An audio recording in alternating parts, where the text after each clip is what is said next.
ప్రియ శ్రోతలు, ఈరోజు మన పాఠ్య భాగం ఎఫెసీ పత్రిక 6వ అధ్యాయం 21 నుండి 24వ వచనం వరకు. సావధానంగా వినండి. పౌలు రాస్తున్నాడు, మీరు నా క్షేమ సమాచారమంతా తెలుసుకోవడానికి ప్రియ సహోదరుడు, ప్రభువునందు నమ్మకమైన పరిచారకుడు అయిన తుకికు నా సంగతులన్నీ మీకు తెలియచేస్తాడు. మీరు మా సమాచారమును తెలుసుకోవడానికి, అతడు మీ హృదయాలను ఓదార్చడానికి అతణ్ణి మీ వద్దకు పంపాను. తండ్రి అయిన దేవుని నుండి, ప్రభువైన యేసుక్రీస్తు నుండి సమాధానము, విశ్వాసముతో కూడిన ప్రేమ సహోదరులకు కలుగునుగాక. మన ప్రభువైన యేసుక్రీస్తును శాశ్వతమైన ప్రేమతో ప్రేమించే వారికందరికీ కృప కలుగునుగాక. ప్రియ సోదరీ సోదరులారా, వింటున్నారా? తుకికు ఈ ఉత్తరాన్ని ఎఫెసీ విశ్వాసులకు అందించాడు. అంతేకాదు, పౌలు యొక్క క్షేమ సమాచారాన్ని వారికి తెలియచేశాడు. పౌలు ఎలాంటి పరిస్థితుల్లో ఉన్నాడో, సువార్త సేవావకాశాలు ఎలా ఉన్నాయో వివరంగా వారికి తెలియచేశాడు. తుకికు ఎవరనుకుంటున్నారు? అతడు ఎఫెసీ సంఘ కాపరి. ఆదిమ సంఘాలలో నమ్మకమైన దైవ సేవకులలో తుకికు ఒకడు. పౌలుకు నమ్మకమైన శిష్యుడు. మన ప్రియ సహోదరుడు తుకికు ప్రభువునందు ఎంతో విశ్వసనీయంగా పరిచర్య చేస్తున్న వ్యక్తి తుకికు. పౌలును గురించి ఎఫెసీ సంఘానికి తెలియచేస్తాడు. తుకికు ఎఫెసు విశ్వాసులకు ఎంతో ఆదరణ, ఓదార్పు కలిగిస్తాడు. తుకికును గురించి పౌలు ఎంతో ప్రశంసిస్తున్నాడు. పౌలు ఆరోగ్యాన్ని గురించి, పౌలు యొక్క సేవా కార్యక్రమాన్ని గురించి తుకికు అన్ని వివరాలతో కూడిన నివేదిక సంఘానికి సమర్పించాడు. పౌలును గురించి మీరేమీ కంగారు పడకండి, ఆయన బాగానే ఉన్నాడు, సేవలో ఎంతో ప్రోత్సాహం, సవాలు ఉన్నాయని తుకికు చెప్పాడు. ఎఫెసు సంఘంలో ఎంతో సహోదర ప్రేమ, ఒకరి పట్ల ఒకరికి ఉన్న ఆప్యాయత ఈ రోజున మన సంఘాలలో కనబడాలని దేవుడు కోరుతున్నాడు. నా తండ్రి ఇంటిని గురించిన ఆసక్తి నన్ను భక్షిస్తున్నది అని ప్రభువు అన్నాడు. పత్రిక ముగింపులో పౌలు ఆశీర్వచనం పలికాడు. వృద్ధ సైనికులు చనిపోరు, తెరమరుగవుతారు అని నానుడి ఉంది. పౌలు తుది పలుకులు ఆయన నోట వెలువడిన మధురవాక్కులు, ఆయన పాడిన హంసగీతిక. సోదరీ సోదరులకు శాంతి సమాధానాలు, ప్రేమ, విశ్వాసం. దేవుడు మన తండ్రి, యేసుక్రీస్తు మనందరికీ ప్రభువు. యేసుక్రీస్తును ప్రేమించేవారికి, ఆయనను శాశ్వత ప్రేమతో ప్రేమించేవారికి కృప, శుభాకాంక్షలు అంటూ పౌలు తన పత్రికను ముగించాడు. 2 తిమోతి 4వ అధ్యాయం 6 నుండి 8వ వచనం వరకు పౌలు మరో హంసగీతిక ఆలాపించాడు. నేనిప్పుడే పానార్పణముగా పోయబడుతున్నాను, నేను వెడలిపోయే కాలము సమీపమై ఉన్నది, మంచి పోరాటము పోరాడాను, నా పరుగు కడముట్టించాను, విశ్వాసమును కాపాడుకున్నాను. ఇక మీదట నా కోసమై నీతి కిరీటము ఉంచబడి ఉన్నది. ఆ దినమందు నీతిగల న్యాయాధిపతి అయిన ప్రభువు అది నాకు మాత్రమే కాక తన ప్రత్యక్షతను అపేక్షించే వారికందరికీ అనుగ్రహిస్తాడు. యేసుక్రీస్తు యొక్క మంచి సైనికుడు ఎలా ఉండాలో పౌలు విడమర్చి చెప్తున్నాడు. తానొక మంచి సైనికుడు, తనకు పరలోకంలో అమూల్యమైన బహుమానాలు దొరుకుతాయని నిరీక్షిస్తున్నాడు. ఈ పత్రికలో 2 విధాలైన ఆశీర్వాదాలు పలుకుతున్నాడు పౌలు. ఈ ఆశీర్వచనంలో ముఖ్యమైన సువార్త పదజాలం వాడబడింది. సమాధానం, ప్రేమ, విశ్వాసం, కృప. ఈ 4 సువార్త పదాలే. అయితే నిరీక్షణ అనే మాట ఇందులో లేదు. ఎందుకు? మనం పరలోకంలో ఉన్నట్లు పౌలు భావిస్తున్నాడు. యూదులు తమ స్నేహితులను సమాధానం అనే నినాదంతో పలకరిస్తారు. పరలోకములో నిరీక్షణతో పనేమిటి? వాస్తవంగా అన్నీ అనుభవిస్తున్నారు. దేవుని కృపను అనుభవించిన వారే దేవుని సమాధానాన్ని రుచి చూడగలరు. సమస్త జ్ఞానమునకు మించిన సమాధానం మన తలంపులకు, ఆలోచనలకు కావలి ఉంటుంది. ఇక్కడ ప్రేమ అంటే తోటి విశ్వాసుల మధ్య కనపరచవలసిన క్రైస్తవ ప్రేమ. ఈ ప్రేమ పరిశుద్ధాత్మ ఫలం. 24వ వచనంలో యేసు పట్ల చూపవలసిన ప్రేమ పేర్కొనబడింది. సహోదర ప్రేమ యథార్థమైనది. ప్రభువు పట్ల మన ప్రేమ పవిత్రమైనది. క్రీస్తు ప్రేమే సహోదరుల పట్ల ప్రేమగా ప్రయోగాత్మకమై ఫలిస్తుంది. ఇక కృప అంటారా, అది ఎఫెసీ పత్రికలో కీలక వచనం. ఎఫెసీ పత్రిక 2వ అధ్యాయం 7-8 వచనాలు, క్రీస్తు యేసునందు మనలను ఆయనతో కూడా లేపి పరలోకమందు ఆయనతో కూడా కూర్చోబెట్టుకున్నాడు. మీరు విశ్వాసము ద్వారా కృపచేతనే రక్షించబడి ఉన్నారు. ఇది మీ వలన కలిగినది కాదు, దేవుని వరమే. తండ్రి అయిన దేవుని నుండి, ప్రభువైన యేసుక్రీస్తు నుండి మీకు కృపా సమాధానము కలుగుతాయి. ఈ కృపా సమాధానములతో ఈ పత్రిక ముగిసింది. దేవుని కృపే మనలను రక్షించింది, మనలను సంరక్షిస్తున్నది. దేవుని కృప ఈ పత్రిక అంతటా కానవస్తుంది. సోదరీ సోదరులారా, శ్రోతలారా, వింటున్నారా? ఎఫెసీ పత్రిక ఆ ప్రాంతాల్లో అనేక స్థానిక సంఘాల మధ్య ప్రచురం చేయబడింది. ఎన్నో సంఘాలు ఈ పత్రికను తమ విశ్వాసులకు చదివి వినిపించారు. వ్యక్తిగత క్రైస్తవ జీవిత ఉజ్జీవానికి ఈ ఉత్తరం ఎంతగానో దోహదపడింది. తుకికు ఈ పత్రికను ఎన్నో స్థానిక సంఘాలలో చదివి వినిపించాడు. ఈ పత్రికలో పౌలు తన వ్యక్తిగత విషయాలేమీ రాయలేదు. ఈ పత్రిక అంతట్లో వ్యక్తిగతంగా పౌలు అన్నమాట, నేను క్రీస్తు యేసు ఖైదీని. వ్యక్తిగతమైన ఈ పత్రిక చదివిన వారికి, విన్నవారికి ఎంతో ప్రోత్సాహము కలిగించే అంశాలున్నాయి. అందరికీ శాంతి సమాధానాలు కలగాలి. శాంతి సకలార్థ సాధకమైన మేలు, ఆశీర్వాదం. విశ్వాసమనేది క్రీస్తునందు విశ్రాంతి. కృప దేవుడిచ్చే ఉచితమైన వరం. ఇవన్నీ ఎఫెసీ పత్రికను చదివేవారికి, వినేవారికి కలుగుతాయి. ఇది ఫలశ్రుతి. దేవుడే శుభాశీస్సులను విశ్వాసులపై కృమ్మరించాలని పౌలు ఆకాంక్ష. యేసు ప్రేమను అందరూ రుచిచూచి ఉండాలి. అందరూ యేసు ప్రేమికులైపోవాలని పౌలు తన ఆశాభావాన్ని వ్యక్తం చేస్తున్నాడు. విశ్వాసులు తమను యేసు ప్రేమించినట్లు తాము ఇతరులను ప్రేమించాలని పౌలు యొక్క ప్రగాఢమైన కోరిక. యేసు ప్రేమ శాశ్వత ప్రేమ, అమర ప్రేమ, ఎడతెగని ప్రేమ. సోదరీ సోదరులారా, వింటున్నారా? పౌలు ఈ వాక్య భాగంలో తుకికు అనే వ్యక్తిని ప్రత్యేకంగా పేర్కొన్నాడు. ఆసియా ప్రాంతానికి చెందినవాడు తుకికు. పౌలుతో పలుచోట్లకు ప్రయాణం చేసినవాడు. పౌలు తుకికును ఆయా స్థలాలకు, సంఘాలకు పంపించాడు. అతడు వెళ్లి వాటిని సందర్శించాడు. అతడు రాయబారిగా వెళ్ళాడు. ఎఫెసీ, కొలెసీ, ఫిలెమోను పత్రికలను ఆయా సంఘాలకు అందించిన నమ్మకమైన రాయబారి తుకికు. ఒకసారి పౌలు అంతకుముందు తుకికును ఎఫెసుకు పనిమీద పంపించాడు.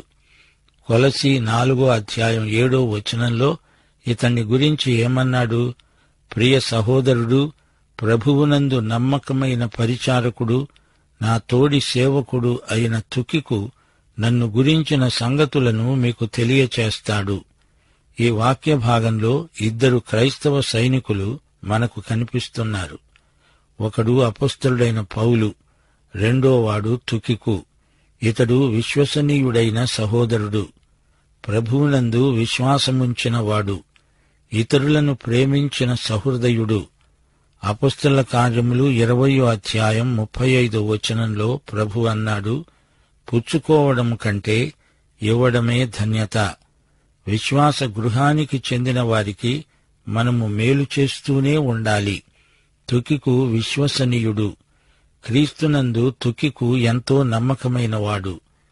యోహాను సువార్త 9వ అధ్యాయం 4వ వచనంలో ప్రభువు అన్నాడు, పగలున్నంత వరకు నన్ను పంపిన వాని క్రియలు మనము చేస్తూ ఉండాలి. రాత్రి వస్తోంది, అప్పుడెవడూ పనిచేయలేడు. పౌలును చూడండి, ఆయన చెరసాల నిర్బంధంలో ఉన్నాడు. తన క్షేమ సమాచారాలు ఎఫెసులోని విశ్వాసులకు తెలియచేయడానికి ఎవరి ద్వారా కబురు పంపాలి? ఇడుగో తుకికు ఉన్నాడు, అతడే పౌలుకు రాయబారి. పౌలుకు సేవలో ఎంతో సహాయపడుతున్నాడు. తుకికు ఎంతో విస్తృతమైన సేవ గలవాడు. అయినా పౌలుకు ఈ సందర్భంలో సహాయం చేయడానికి ఒప్పుకున్నాడు. వినయమైన మనస్సు గలవారై ఒకనినొకడు తనకంటే యోగ్యుడని ఎంచుతూ, మీలో ప్రతివాడు తన సొంత కార్యములను కాక ఇతరుల కార్యములను కూడా చూడాలి. క్రైస్తవ సైనికుడు నమ్మకమైనవాడు, కష్టించి పోరాడాలి. తనను దండులో చేర్చుకున్న ప్రభువును సంతోషపెట్టాలి. దేవుడు మనల్ని ఏ పదవిలో ఉంచాడో అందులో ఉంటూ, మనకు ఏ పని అప్పగించాడో అదే పని నమ్మకంగా చేస్తూ ప్రభువును మహిమపరచాలి. ఆయన వచ్చినప్పుడు మనము ఆయనతో కలిసి పరిపాలిస్తాము. ఈ పాఠంలో పౌలు మనస్సు ఎలాంటిదో మనం గుర్తించాలి. ఆశీర్వచనం పలుకుతూ సమాధానం కలిగి ఉండండి అన్నాడు. సమాధానం అంటే ఆత్మశాంతి, మనశ్శాంతి. మీరందరూ ప్రేమ కలిగి ఉండాలి. మృదుశీలము గలవారై యేసు ప్రేమకు అంకితమైపోయిన వారై వ్యవహరించాలి. విశ్వాసము అనగా ప్రభుభక్తి పరాయణులై ఉండాలి. అంతేకాదు, పౌలు గొప్ప ప్రార్థన వీరుడు. దేవుని కృప అందరి మీద నిలిచి ఉండాలని ప్రార్థించాడు. పౌలు, తుకికుల్లాంటి క్రైస్తవ యోధులము మనమవ్వాలని దేవుడు కోరుతున్నాడు. శ్రోతలు, ఈ పాఠాన్ని మరోసారి సంగ్రహంగా పునర్విమర్శ చేసి చూచుకోండి. ఈ పత్రికలో పౌలు 2 చోట్ల హృదయాన్ని గురించి ప్రస్తావించాడు. హృదయం తెరుచుకుంటేనే కాని, మనోనేత్రాలు వెలిగించబడితేనే కాని ఎవ్వరూ దేవుణ్ణి చూడలేరు.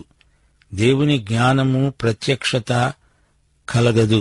అలా కలిగినప్పుడే దేవుని చిత్తమును మనఃపూర్వకంగా జరిగించగలము. అంధకారమైన మనస్సు, హృదయ కాఠిన్యం కలగడానికి కారణం హృదయంలో చీకటి అలుముకొని ఉండడమే. ప్రభువు యొక్క మహాశక్తిని బట్టి ఆయన యందు బలవంతులమై ఉండాలి. యేసుక్రీస్తు మహాశక్తి మన బలం. అపవాది తంత్రాలను ఎదిరించడానికి ప్రభువు మహాశక్తిని బట్టే మనము శక్తిమంతులమవ్వాలి. లేకపోతే మనము కేవలము బలహీనులం. ఎఫెసీ పత్రికలో సంఘము అనే మర్మము పూర్తిగా బయలుపరచబడింది.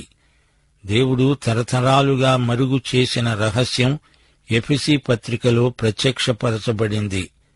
సంఘమనే ఈ శరీరం ఈ భూమి మీద క్రీస్తు సంపూర్ణతను బహిర్గతం చేస్తుంది. యూదులను, అన్యులను ఒకటిగా చేసి ఈ శరీరమందు దేవుడు నివాసముండడం ఇది మహాప్రత్యక్షం. క్రీస్తు విజయమే తనదిగా ఈ సంఘం ఒక ఆధ్యాత్మిక సైనికుడై సైతానును పూర్తిగా ఓడించడానికి కావలసిన సాధన సంపత్తును పొంది ఉన్నది. ఈ పత్రిక అంతటిలో కీలకాంశం దేవుని కృపామహిమకు కీర్తి, ఆయన దయాసంకల్పము యొక్క నెరవేర్పు. మహిమ అనే మాట ఈ పత్రికలో 8 సార్లు వస్తుంది. అంధకార శక్తులతో పోరాడడానికి సంఘమును పరిశుద్ధాత్మ సిద్ధపరుస్తాడు. యుద్ధానికి సన్నద్ధమవడానికి ముందు సరిగా నడవాలి. ప్రవర్తన సరిగా ఉండాలి. నడవడానికి ముందు సంఘం సరిగా తిన్నగా నిలవబడడం అభ్యసించాలి. విశ్వాసుల స్థితిగతులను ఈ పత్రిక తేటగా చూపుతుంది. సంఘస్థుల ప్రవర్తన నియమావళి ఈ పత్రికలో వివరంగా పేర్కొనబడడం విశేషం. క్రీస్తునందు, ప్రభువునందు అనే మాట ఈ పత్రికలో తరచుగా వినబడుతోంది. అది మన ఉనికి. క్రీస్తునందు పరలోక విషయములలో ఆత్మ సంబంధమైన ప్రతి ఆశీర్వాదము మనకు అనుగ్రహించబడడం గొప్ప విశేషం. క్రీస్తునందు ఏర్పరచబడ్డాము, క్రీస్తునందు కుమారులుగా స్వీకరించబడ్డాము, క్షమించబడ్డాము, జగత్ పునాదికి ముందే నిర్ణయించబడ్డాము, ఆత్మచేత ముద్రించబడ్డాము. ఈ పత్రికలో పౌలు చేసిన 2 ప్రార్థనలున్నాయి. క్రీస్తు పునరుత్థాన విజయం పునరుద్ఘాటించబడింది. దేవుని ఏర్పాటు, మర్మం అనే 2 అంశాలు ఈ పత్రికలో విపులంగా చర్చించబడ్డాయి. ఆత్మపూర్ణులై జీవించాలనే ఆజ్ఞ ఈ పత్రికలోని ప్రధాన అంశం.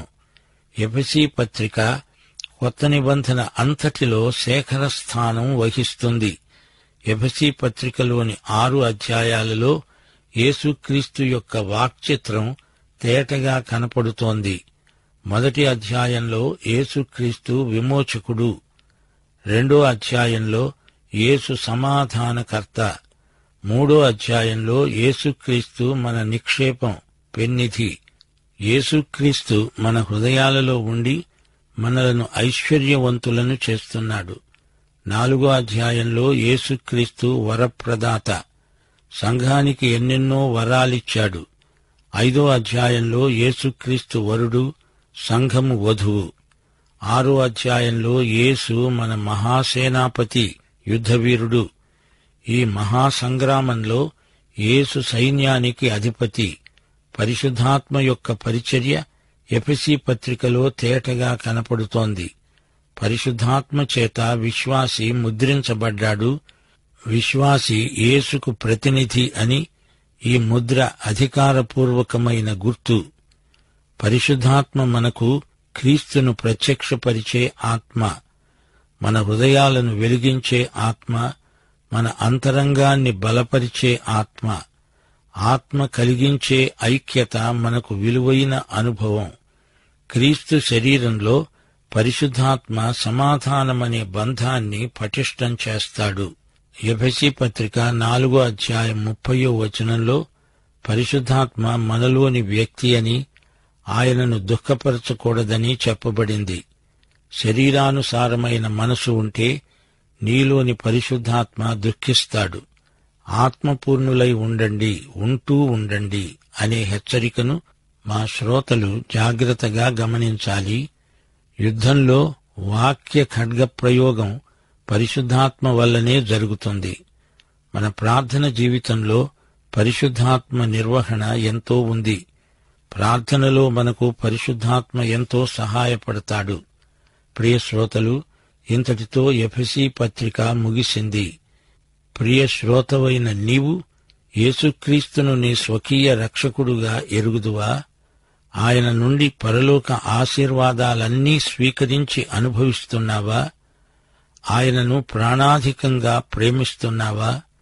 యేసు విమోచనాత్మక కృపకు నీవు సజీవ సాక్షివా? అయితే ఈ పాఠమంతా నీకోసమే. మన ప్రభువైన యేసుక్రీస్తు వారి దివ్యకృప, తండ్రి అయిన దేవుని పరమ ప్రేమ, పరిశుద్ధాత్మ యొక్క అన్యోన్య సహవాసము, సమాధానము, సంతోషము మనకందరికీ ఇప్పుడు ఎల్లప్పుడూ నిత్యత్వము పర్యంతము తోడై ఉండునుగాక.